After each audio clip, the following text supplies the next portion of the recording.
Hello, मेरा नाम मनीषा है और मैं इस प्रोटेस्ट में आज सेकंड टाइम आई। बहुत ज़्यादा गुस्सा है मेरे अंदर कि अभी तक धर्मेंद्र प्रधान ने इस्तीफा क्यों नहीं दिया।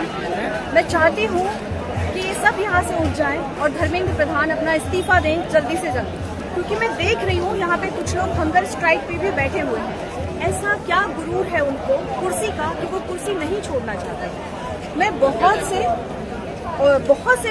बड़े बड़े कंट्रीज में, यूके हो गया, यूएस हो गया, इनमें देखती हूँ कि जो बड़े बड़े पदों पे होते हैं उन पर अगर कोई इल्जाम लगाया जाता है या उन पर कोई लगता है कि हाँ ये आ चाहिए, तो वो तुरंत के तुरंत कुर्सी छोड़ देते हैं, खुद से इस्तीफा देते हैं। लेकिन हमारे देश में इतना बड़ा प्रदर्शन हो गया, 20 बच्चों ने अपनी जान दे दी, उसके बाद भी कुर्सी से ऐसे चिपके हुए हैं जैसे मानो उनकी किसी ने जान मांग ली हो। जान नहीं मांगी है, कुर्सी छोड़ दीजिए। जिस खून में आपके हाथ रंगे हुए हैं, आइए उन बच्चों को श्रद्धांजलि दीजिए। सिर्फ अपना बर्थडे मनाने से काम नहीं चलेगा, इस्तीफा दीजिए और कहिए कि हाँ हमसे गलती हुई है, हम खूनी हैं, हम गुनहगार हैं, हम माफी चाहते हैं, हमें माफ कर दीजिए। और इस गुनाह को मानते हुए अब हम अपनी कुर्सी छोड़ रहे हैं और आगे से हम किसी भी संवैधानिक पद पर काबिज नहीं होंगे। ये चीज मैं उनसे बोलना चाहती हूँ। और रही इस प्रोटेस्ट की बात, तो इस प्रोटेस्ट को मैं चाहती हूँ कि प्रधानमंत्री जी भी जैसे अपनी मन की बात करते हैं, उसी तरीके से स्टूडेंट्स के मन की बात भी अगर एक बार कर ले तो उनका कुछ बिगड़ नहीं जाएगा। और मेरी बेटी, मैं इस बेटी को इसलिए लेके आई हूँ क्योंकि बात मेरे भविष्य की तो है ही, लेकिन साथ के साथ इसके भविष्य की भी है। मैं क्या छोड़ के जा रही हूँ अपनी बेटी के भविष्य के लिए। आज बात करते हैं अभी करप्शन की, कि करप्शन इतना है कि हमारे सारे इन्वायरमेंट को पॉल्यूट कर दिया गया है।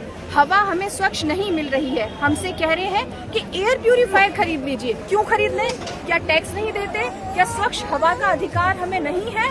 क्या हमें स्वच्छ पानी का अधिकार नहीं है? मैं अपनी इस बच्ची के लिए क्या छोड़ के जाऊंगी? आप मुझे बताइए। आज से 40 साल बाद मैं यहाँ से चली जाऊंगी इस दुनिया से, लेकिन इसके लिए मैं क्या छोड़ के जाऊंगी? क्या कहूंगी मैं इससे कि एक करप्ट सिस्टम था जिससे हम नहीं लड़ सके। बेटा अब तुम मास्क लगा के आजीवन जियो, या फिर तुम अस्थमा के सहारे जियो। तुम पानी नहीं पी सकते, 4 पानी के वाटर कूलर लगाइए अपने घर में। गर्मी इतनी बढ़ रही है, लगातार पेड़ों को काटा जा रहा है, करप्शन हर फील्ड में है। अगर आप अभी मैं बात करती हूँ दोबारा से एजुकेशन की। सीबीएसई का किस तरीके से एक बच्चे ने भंडाफोड़ किया, तो हमारे एजुकेशन सिस्टम ने उस बच्चे को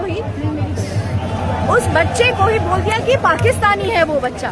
वो बच्चा पाकिस्तानी नहीं था, उसने सिस्टम की पोल खोल दी थी। पोल खोल देने से कोई पाकिस्तानी नहीं हो जाता है। इनको अकाउंटेबिलिटी लेनी होगी, हर हाल में लेनी होगी।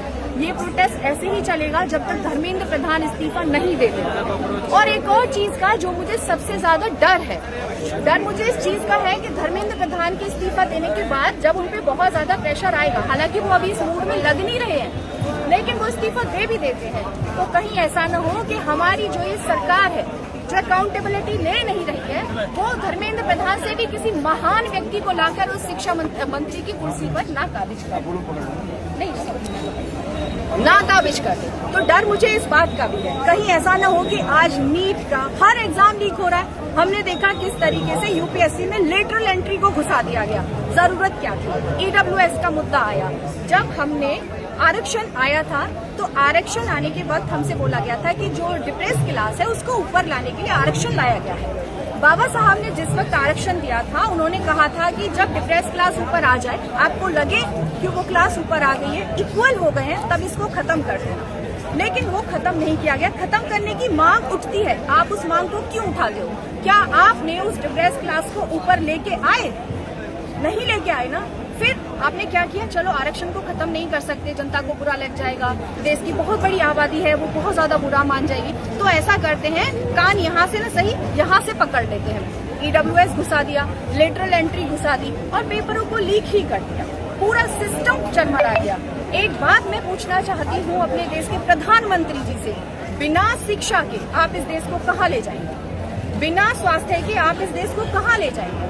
हमारे पास आज पर्यावरण नहीं है, हवा नहीं है, पानी नहीं है, जल जंगल नहीं है, आदिवासियों का हाल खराब है। किस ओर जा रहा है ये देश? क्या प्रधानमंत्री जी एक बार इस बात पर सोचेंगे?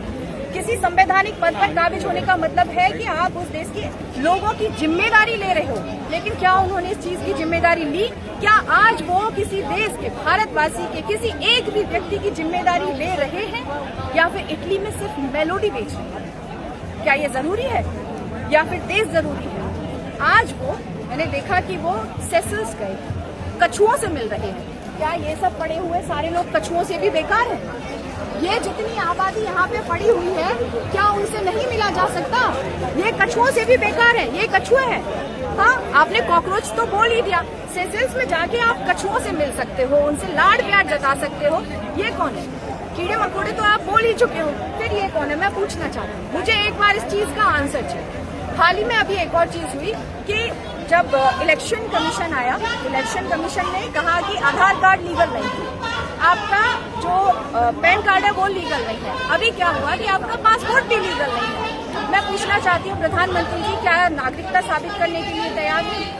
ऐसा कौन सा डॉक्यूमेंट उनके पास है जिससे वो साबित कर दें कि वो भारत के नागरिक हैं, जो भारत के नागरिकों के पास नहीं है? क्योंकि मेरे पास Aadhaar card, PAN card, passport, ration card सब रद्दी हो चुका है। अब मैं कैसे कहूँ कहीं भी खड़ी होकर कि मैं इस देश की नागरिक हूँ?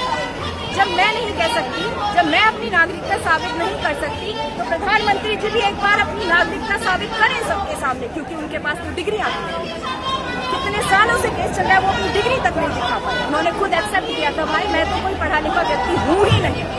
तो क्यों नहीं कह देती कि आप इस पद के काबिल नहीं हो, और सत्ता छोड़ दीजिए और इस देश को बख्श दीजिए, जल जंगल जीवन को बख्श दीजिए। सब कुछ अडानी का नहीं हो सकता, इस देश की जनता भी है। कीड़े मकोड़ों की तरह जो रैंक गई है आपकी नजरों में, जिसने आपको उतने ऊंचे पद पर बिठाया है, ये उस जनता ने बिठाया है। लेकिन आपने खुद को स्वयंभू मान लिया। आप स्वयंभू नहीं बन सकते, जनता जनार्दन है। एक और बात अंत में कहना चाहूंगी, जिस ओर जवानी चलती है उस ओर ही सत्ता को चलना चाहिए, वरना पलटने में वक्त नहीं लगता है। जय हिंद।